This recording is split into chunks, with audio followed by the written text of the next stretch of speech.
कुछ सवाल खुद से पूछने की जरूरत है, और जो इनके भक्त हैं भस्मासुर, उनसे भी पूछने की जरूरत है कि बताओ भाई, अच्छा दिन आया, टमाटर जो है सेब की तरह खा रहे हो, मजा आ रहा है ना? अच्छा दिन, 2 करोड़ रोजगार तो पैदा हो गया होगा। ज्यों ही किसी किताब की दुकान पे कोई संघी बेरोजगार आपको दिख जाए और उसको कहिएगा, अरे प्रभु आप यहाँ क्या कर रहे हैं? आपको तो जो है ऑफिस में होना चाहिए, 2 करोड़ रोजगार पैदा हुआ है, आप यहाँ कहाँ घूम रहे हैं, किताब खरीद रहे हैं, फॉर्म खरीद रहे हैं, एप्लीकेशन दे रहे हैं, आपको तो वहां होना चाहिए था। और उनको पूछिएगा कि बुलेट ट्रेन का कितना कोच तैयार हुआ है, आपका बर्थ कंफर्म है कि नहीं, जिसपे बैठ करके आप अयोध्या जाएंगे राम के ऊपर जल चढ़ाने के लिए। तो ये इतना जो बोलते हैं, तो बोलने के लिए कंटेंट भी कहां से आएगा? और सवाल ये है कि सुनते सुनते भी लोग अब समझ गया है कि आदमी सिर्फ बोलता ही है, तो इस बार बोल दिए हैं कि कम बोलेंगे। तो जो वो बोले हैं, चलिए आगे कम बोलेंगे, लेकिन पहले भी तो बहुत बोल चुके हैं ना पिछले 3 साल में। तो वो जो बोले हैं, हम उसी बोली हुई बात से सवाल खड़ा करते हैं। हम नहीं बोले थे, बड़ा बड़ा होर्डिंग लगा था, पता नहीं आपके शहर में लगा था कि नहीं लगा था, बड़ा बड़ा होर्डिंग लगा था, उस पर लिखा हुआ था, बहुत हुआ किसानों पे अत्याचार, अब की बार मोदी सरकार।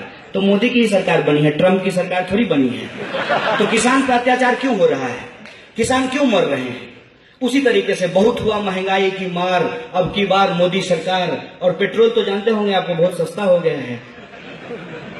मोदी जी की सरकार बनी है तो महंगाई कम हो गई है ना। अब पेट्रोल जो है वो पानी के भाव से मिल रहा है, 10 रुपए लीटर। पेट्रोल सस्ता हो गया है, महंगाई तो बढ़ी ही नहीं है। जो सवाल थे, जो मुद्दे थे, उस पर एक भी सवाल पे कोई डिलीवरी नहीं है। गिनती करके आप देख लीजिए, महंगाई कम नहीं हुई है, भ्रष्टाचार कम हो गया है क्या? आजकल आप ट्रैफिक सिग्नल पे पकड़े जाते हैं तो कोई पैसा नहीं देना पड़ता होगा क्या? एकदम ओरिजिनल रसीद काटता होगा, पैसा सीधे एकदम सरकार के खाते में जाता होगा। जब आप अभी आवासीय प्रमाण पत्र बनाने जाते हैं तो बाबू कोई पैसा नहीं लेता है। भ्रष्टाचार एकदम खत्म हो गया है। हो गया है क्या? अच्छा, मतलब नहीं हुआ है। तो सिर्फ हम अकेले नहीं बोल रहे हैं ना, इस देश की जनता समझ रही भ्रष्टाचार कम नहीं हुआ है। और 2G 3G का नाम खूब लिया गया था, तो सुरेश कलमाडी तो जेल में होंगे, और बाकी सारे लोग जितने ऊपर लोगों के ऊपर आरोप था वो सब तो जेल में होंगे। उसमें से आधा भाजपा की टिकट पे चुन करके मंत्री बने हुए हैं। रीता बहुगुणा और उनका भाई वो भ्रष्टाचारी था जब तक था बीजेपी में, कांग्रेस में था। अरे वो बीजेपी में ही था, जब कांग्रेस में था तब भी बीजेपी में था। इस बात को समझना बहुत जरूरी है। मैं क्यों कहता हूं कि ये विचारधारात्मक लड़ाई है, ये बात मैं क्यों बोलता हूं? झंडे का रंग देख करके कंफ्यूज मत होइए। विचारधारात्मक लड़ाई इसलिए है कि एक तरफ अवसरवाद है। अगर टीवी में दिखाने वाली बात हर बात सही है, तब तो फेयर एंड लवली लगा लेते हैं, हर कोई गोरा हो जाएगा। तब फेयर एंड लवली लगाते हैं, हर कोई गोरा हो जाएगा। टीवी में दिखाने वाली अगर हर बात सही है, तब तो बात यह भी सही है कि जब आप पतंजलि खाते हैं तो आप राष्ट्र सेवा करते हैं। टीवी में दिखाई जाने वाली हर बात सही नहीं होती है। टीवी में जो लोग दिखते हैं और दिखाते हैं, वह भी एक धंधा है, वह भी एक धंधा है, वह भी एक प्रोफेशन है। और आजकल तो सबसे बड़ी यूनिवर्सिटी व्हाट्सएप है। एक मेरा दोस्त आया, सीरियसली हमसे पूछा कि कन्हैया व्हाट्सएप पे जो है एक वीडियो आया था यार, लेकिन देश के खिलाफ बोलना ठीक बात नहीं है। हम बोले कि व्हाट्सएप पे वीडियो आया था ना, तो व्हाट्सएप पे तो ये भी आता है कि यह मैसेज 100 बार भेजिए, आपकी मनोकामना पूर्ण हो जाएगी। तो भेज करके देखे हो, मनोकामना पूर्ण हुई है?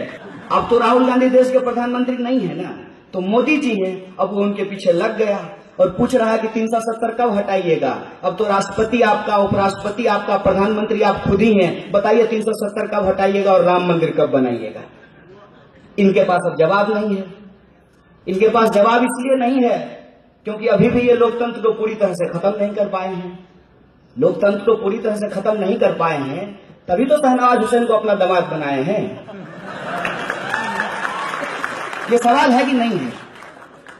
तो ये समझते हैं कि भाई थोड़ा जल्दी है, इसीलिए इनके सारे कार्यक्रम और उनकी योजना जो है वो 19 में खत्म नहीं हो रही है, 22 में खत्म हो रही है।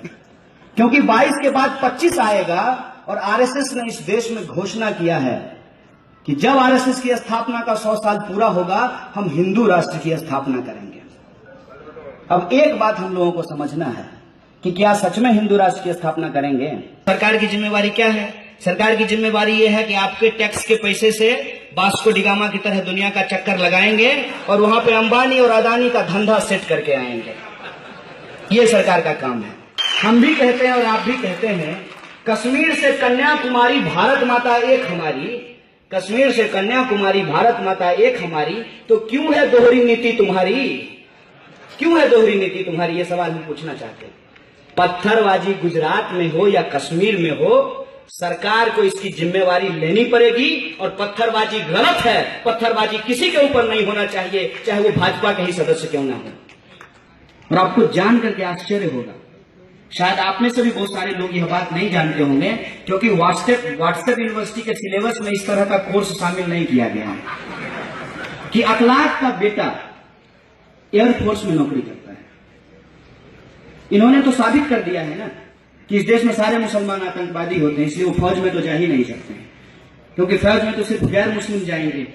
सारे जो इनोसेंट मुस्लिम हैं उनको तो जेल में पहुंचा दिया गया है आतंकवादी होने के नाम पे। यह बात लोगों को मालूम नहीं है। वो देश की सेवा कर रहा है सीमा पे, और बीफ होने के आधार पर उसकी हत्या कर दी जाती है। सुबह बढ़िया से एकदम सूट बूट पहन करके तैयार हुए और रात वाला 2 रोटी ले लिए और सुबह सुबह गाय माता को दे दिए, तो लगा कि आहा आध्यात्मिक सुख है। कभी गाय को 1 महीना रख करके देखो, तब समझ में आएगा। ये लोग सिंबोलिज्म करते हैं, सिंबोलिज्म। इनको रियलिटी और वास्तविकता से कोई लेना देना नहीं है। ये जानते ही नहीं है कि गरीबी क्या होती है, किसानी क्या होता है, गाय की सेवा करना क्या होता है, धर्म क्या होता है। इनको कोई चीज मालूम नहीं है। आज रक्षाबंधन है, इनका काम है कि हिंदू और मुसलमान को आपस में लड़ाते रहना है। ये कल को हो सकता है कि इस कहानी को भी बदल दें कि रानी रत्नावती ने हुमायूं को राखी बांधा था, तभी से रक्षाबंधन की शुरुआत हुई है। हो सकता है कि कल को इस कहानी को भी बदल दिया जाए, क्योंकि लव जिहाद के नैरेटिव को आगे बढ़ाना है ना। इसलिए हिंदू और मुसलमान भाई बहन भी हो सकते हैं, राखी भी बांध सकते हैं। इस बात को तो भुला देना है, इस बात को तो मिटा देना है। ये जो रियलिटी है इस देश के अंदर, इसको हमको समझना पड़ेगा। और जब हम समझते हैं तब हम इस नतीजे पे पहुंचते हैं कि देश एक गंभीर परिस्थिति से गुजर रहा है। मैं आपको डरा नहीं रहा हूं, क्योंकि मैं खुद नहीं डरता हूं, और मैं समझता हूं कि डरने की एक सीमा होती है। कब तक डराओगे भाई? कब तक डराओगे?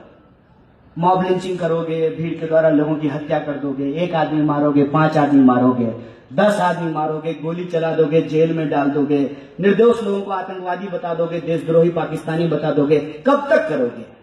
डर की भी एक सीमा होती है, और वो सीमा जिस दिन टूट जाएगी उस दिन लोग डरेंगे नहीं, तुमसे रोड पे निपटेंगे। ये बात समझ लो। इसीलिए कह रहा हूं कि लोगों को डराना बंद करो, डर की राजनीति बंद करो। डर खतरनाक होता है।